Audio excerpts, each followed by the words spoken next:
What headlines my wish list for basketball is offseason? Well, it's not a transfer portal player. It's actually someone that's on the team. Let's go.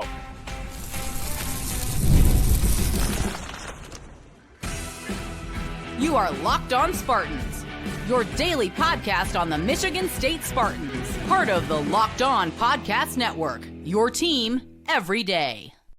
Today's episode of Locked On Spartans is brought to you by FanDuel. Right now, new customers can get $250 in bonus bets when your first $5 bet wins. Spartan friends, Spartan family, Locked On Spartans listeners, thank you all so much for tuning in to Locked On Spartans. It's your team in green and white 5 days a week. Please rate, review, subscribe, comment below. What is on your wish list for the basketball offseason and the football offseason? Because, yes, that is what we are going to start this show with today, with the one, the only Connor Muldowney of Spartan Avenue, Spartan Shadows. All things Spartans, really, is what Connor does, man. He eats, sleeps, and breathes Michigan State here. And executive producer, Connor, actually, because you're the one that came up with this idea. Thank you very much. What's on the wish list for the offseason for football? For basketball?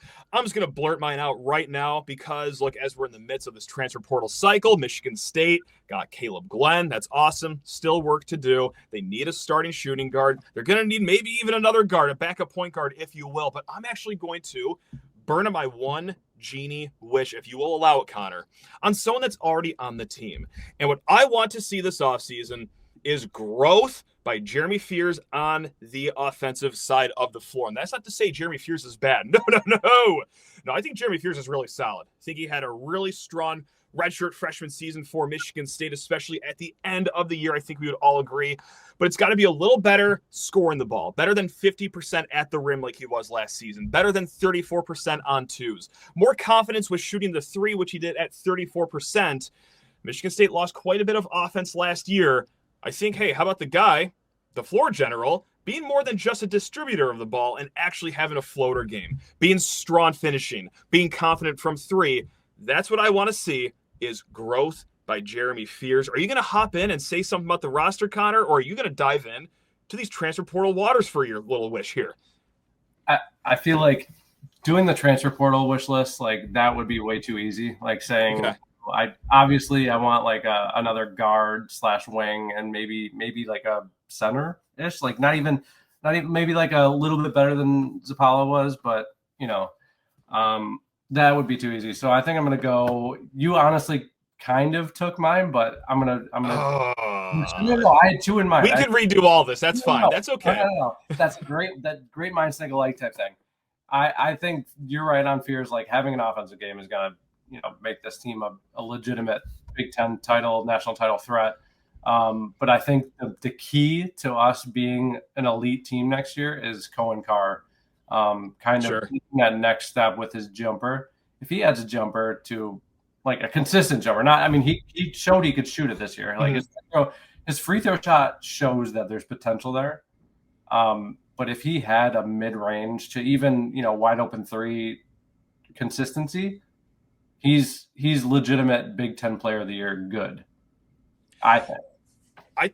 I don't see. I mean, God, if he develops a jumper, look, I'm admittedly like the last person that you should ask about like NBA draft stock and everything like that. I have missed on so many guys that I thought would be great and vice versa. But like, it seems to think like if he gets the jumper, look, he's already the most athletic player in college basketball, arguably probably in the top 10 percentile of just guys that play the game internationally, regardless of league.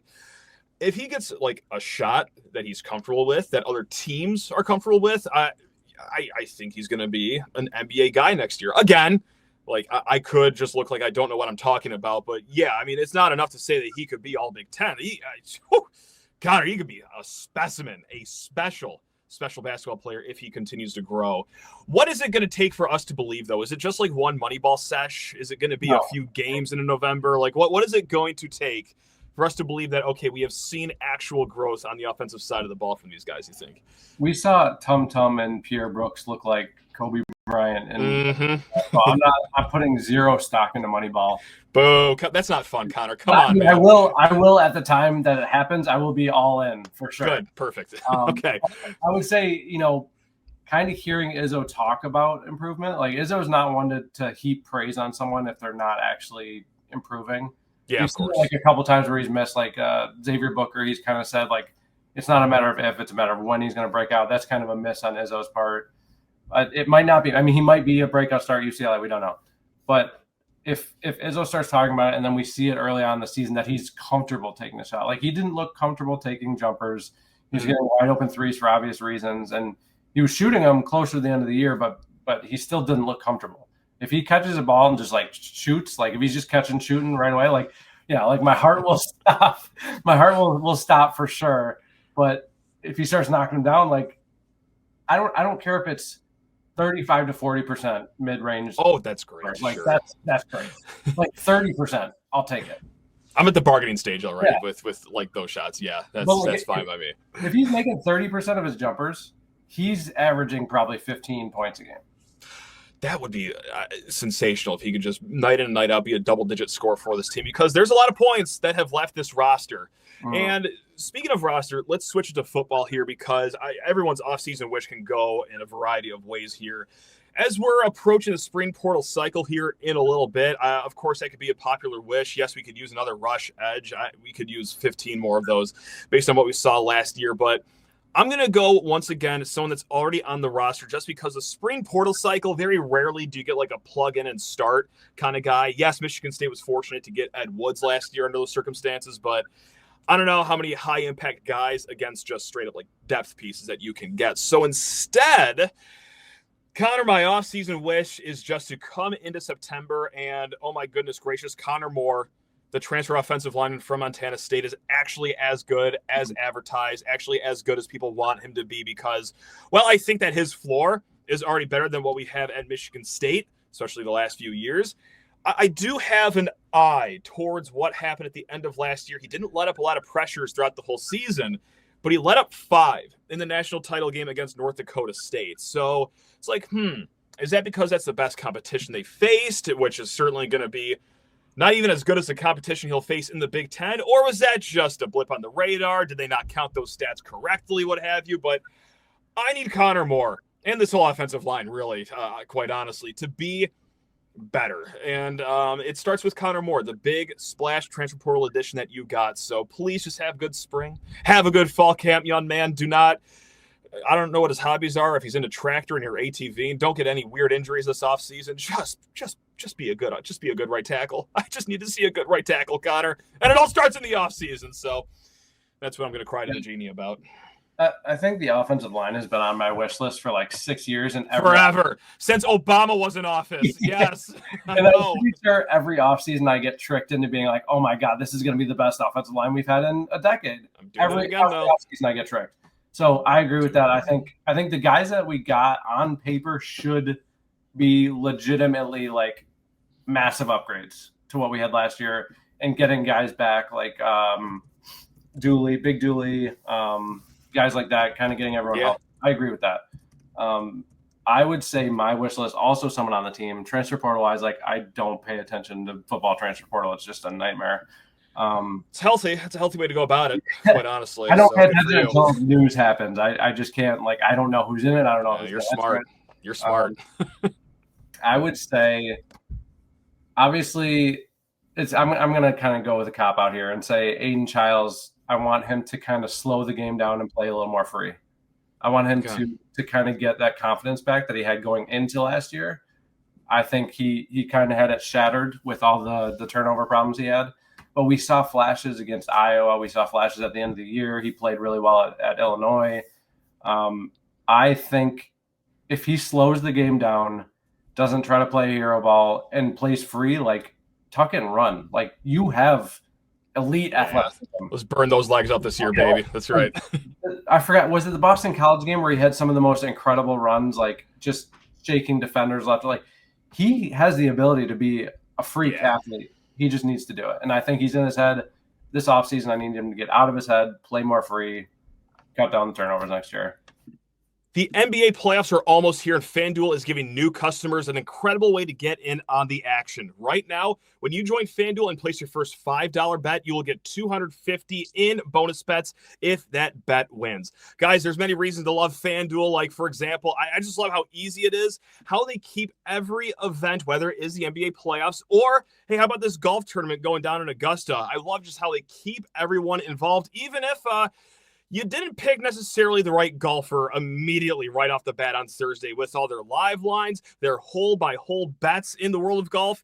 Guys, they keep it incredibly entertaining throughout this weekend. Or if you are just a basketball person, well, from three-pointers to steals to assists, FanDuel has many ways to bet on your favorite player props. Don't miss out on all the action this NBA playoff season. Head to FanDuel.com and claim your $250 in bonus bets today. Also, guys, a word from our friends over at Intuit TurboTax. Taxes was waiting and wondering and worrying if you were ever going to get any money back, and then waiting, wondering, and worrying some more. Well, now Taxes is matching with a TurboTax expert who can do your taxes as soon as today. An expert who gives your taxes their undivided attention as they work on your return while you get real-time updates on their progress so you can just focus on your day. An expert who will find you every deduction possible and file every form, every investment, everything with 100% accuracy. All you got to do now, well, is just wait to get the most money back guaranteed. No waiting, no wondering, no worries. Now this is Taxes. Get an expert right now on TurboTax.com. Only available with TurboTax Live full service, real-time updates only in the iOS mobile app. See guaranteed details at TurboTax.com/guarantees. Just going off on a tangent already, like I do wonder how often they'll deploy Aiden Chiles' legs early on in the next year, because he did have great moments, like just like he said, starting right off the bat at Boston College, but they really didn't have more designed runs for him until the end of the year. And I think that was both because, well, new starting quarterback, we don't want to throw him into the fire and just have him, do 15 quarterback draws against an Oregon front or an Ohio State front. So we're going to preserve not just his health, but also his confidence here.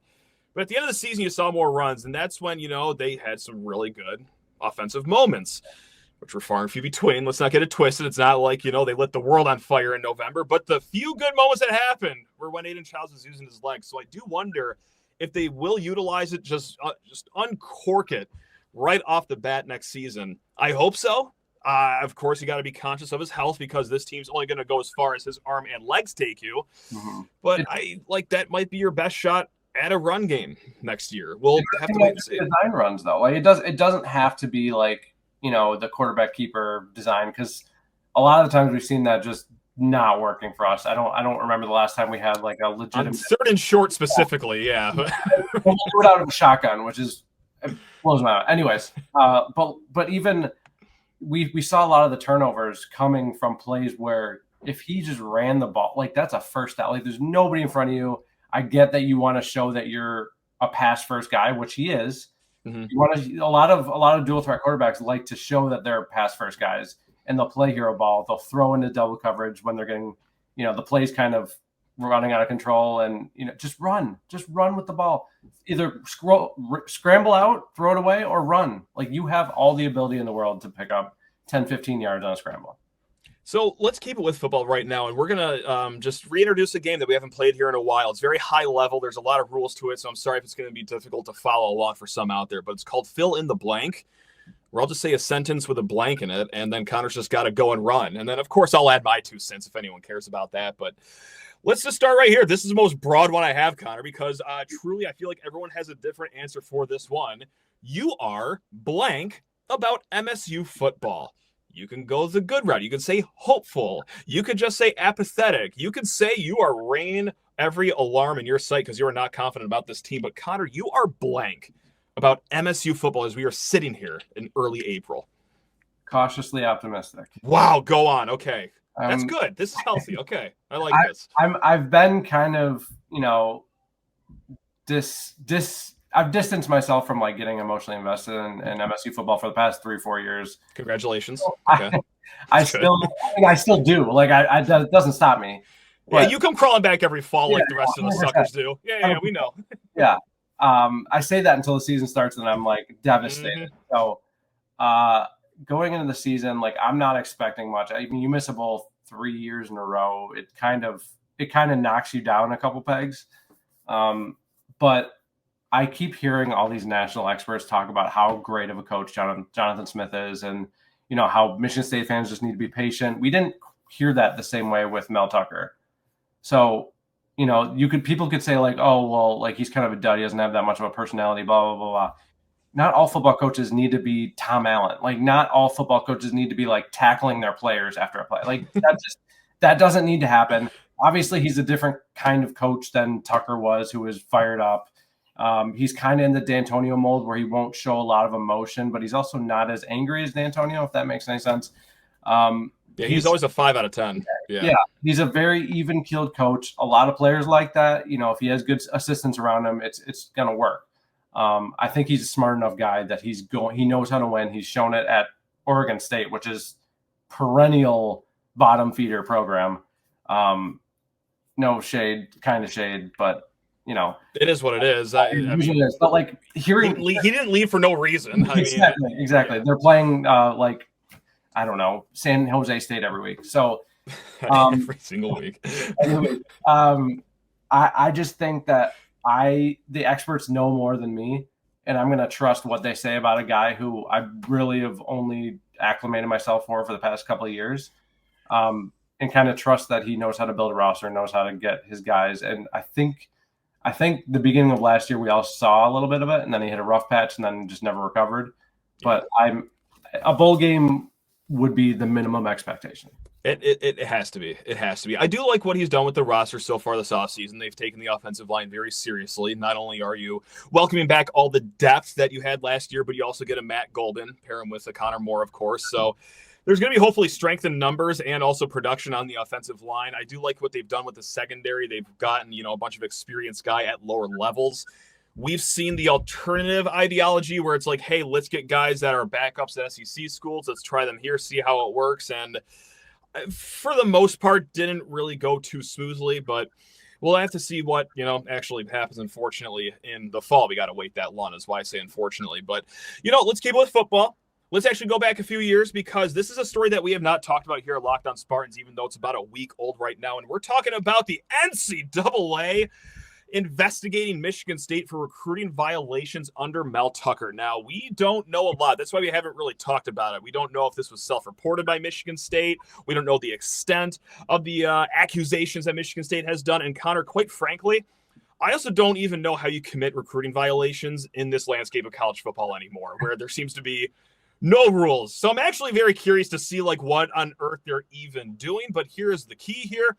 Is that Michigan State, the president, both representatives from the athletic department too, have said Michigan State has fully cooperated in this investigation, which is a far cry from the playbook that I've heard, where you just scream bet and cheeseburger over and over again until you get your way. But no, that's right now kind of a nothing burger. So I want to ask you this. MSU football being under investigation for recruiting violations under Mel Tucker is blank. I'm answering with a blank. Because that's a good answer, I guess. It's pointless. I don't know. It's pointless. We missed the bowl game for 3 years. We had one good season under Mel Tucker. What was he possibly doing? I could not care less about this situation. I mean, take away 5 scholarships a year. I don't care.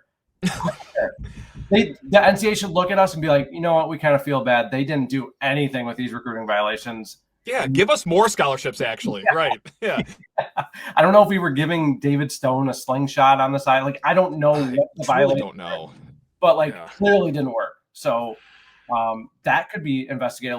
That's kind of needs to be studied scientifically. How did we get recruiting violations and somehow get worse from it? And also, do we know where Mel Tucker is? That's beside the point, but it's just don't look behind you. Don't turn your head too fast. You might startle him, but I think I see him peeking out behind you, Connor, actually. The man is full of surprises. He never ceases to amaze, honestly. To be a missing person in the year of our Lord 2025 with all the technology out there and surveillance, he has done the impossible. He's done 2 impossibilities. He's gotten recruiting violations in this era of college football when he's no longer even a head coach, and he's also just straight up missing. So hat tip to him. Look, could this all because I'm also wondering, could this be a conversation that comes back and bites us? Oh, these 2 idiots were talking about how much of a snoozer this whole thing was, and now the hammer's going to get brought on Michigan State. But in my wildest, most creative thoughts, I knock on wood here, I can't think what could possibly happen for the NCAA to strike down their iron fist and give us the death penalty. Again, we don't know, but even if it was he was paying guys to just visit campus and that's a no-no.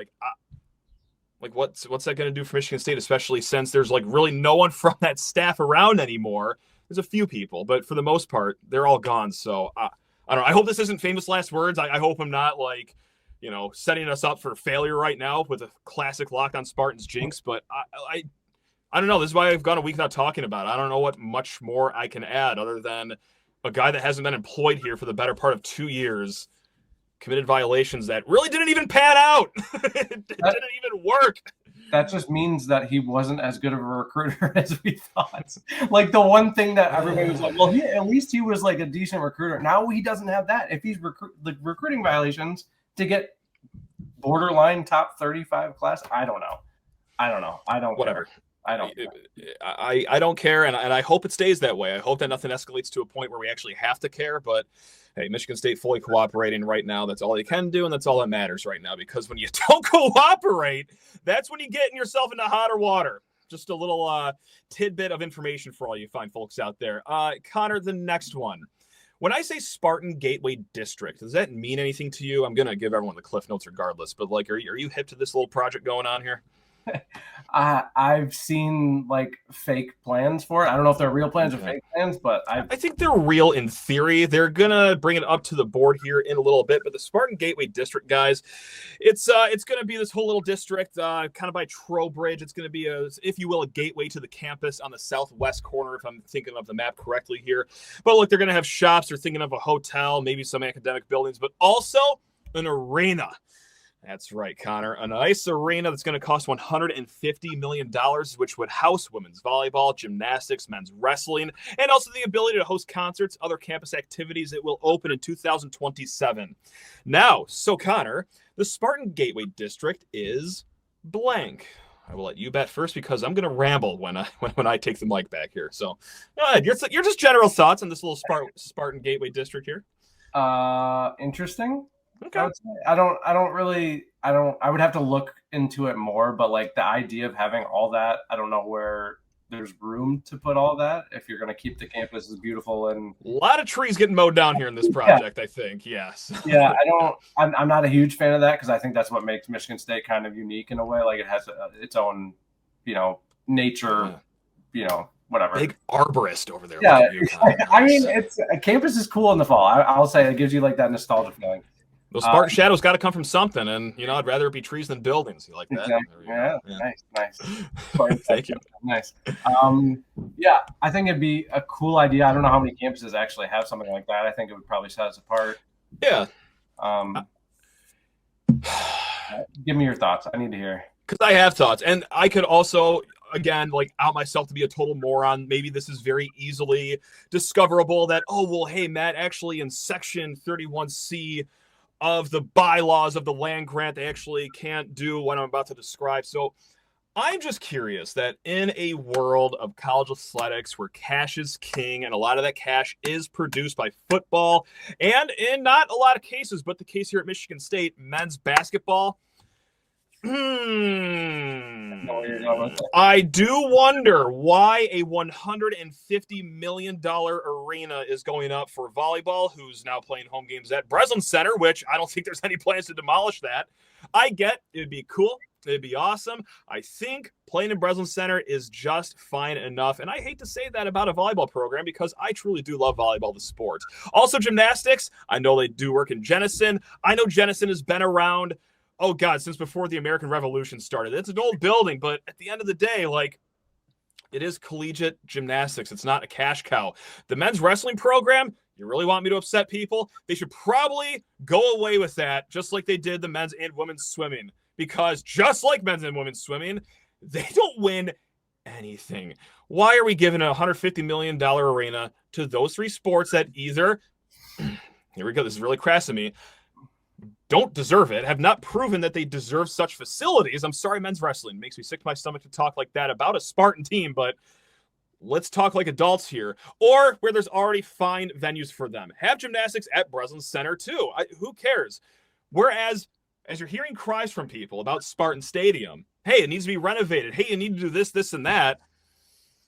Can the $150 million in any way be moved to Spartan Stadium and start putting like more funds into a program that is going to generate more funds for your select department? Again, I could be missing the mark here completely. This could be one of the things where it's like, oh, Matt, you stooge. Don't you know that this is a completely different fund than what football gets? I don't care. Like, just move the money around any way you got to do it. Like, I think it's cool. I think the renderings are sweet. Like, the arena would be fun.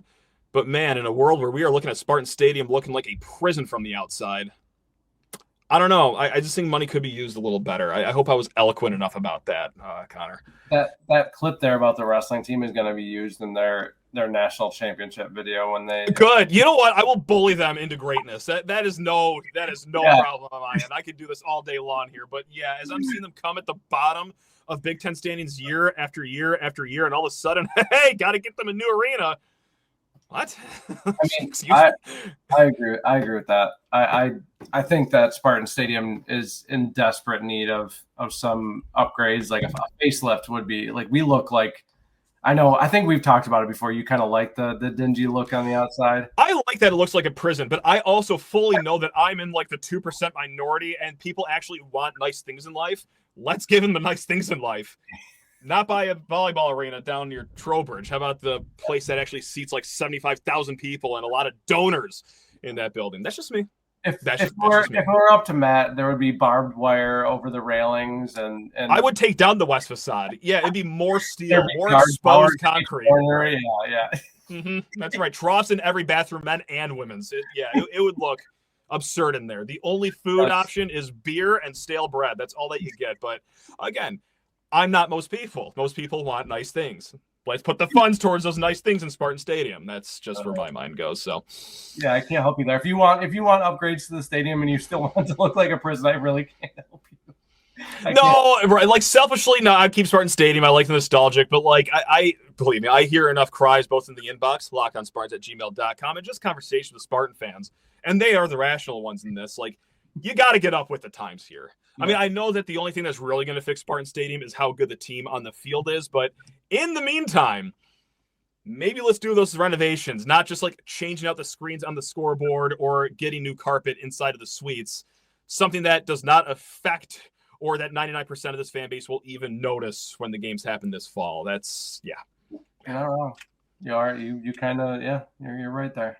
I agree. I think if they're spending that kind of money, if they have that kind of money, you got to give it to the programs that make the money. And maybe that program that makes the money will kick some back to the other programs because of it.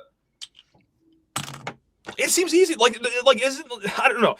I know this could very easily be disproven. I'm sure that someone that is three times as smart as I am, like, yeah, sure. Like, someone can just, hey, all this money is coming from a single donor.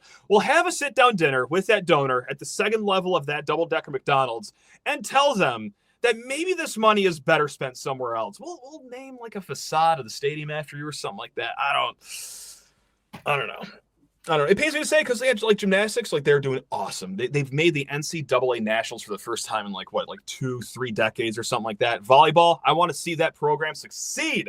Yeah, but you can succeed in Breslin Center, which is a fine venue. Again, unless they're bulldozing it down, and I have not caught that memo yet. But I can't wait for all this to just be like just blown up, and someone has a very easy explanation as to get torn down because of some like code something or like this fund is strictly for this type of thing. Yeah. Some bylaw, some tax write-off thing. I don't know. I'm not going to claim to know, and I'm not even going to look it up. I'm just going to wait for someone to tell me that I'm wrong and why I'm wrong. And even then, I will defiantly say, I don't care. Move the money somehow, some way. You can do this. You are a big boy university. Let's start letting the stadium look like the way most people want it to look like. So. Most like actual like sane people. That's right.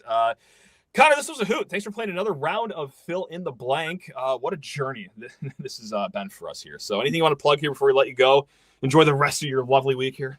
Yeah, just follow me at Connor Muldowney on Twitter or X, and check me out at Spartan Avenue or Spartan Shadows. Fine, we will.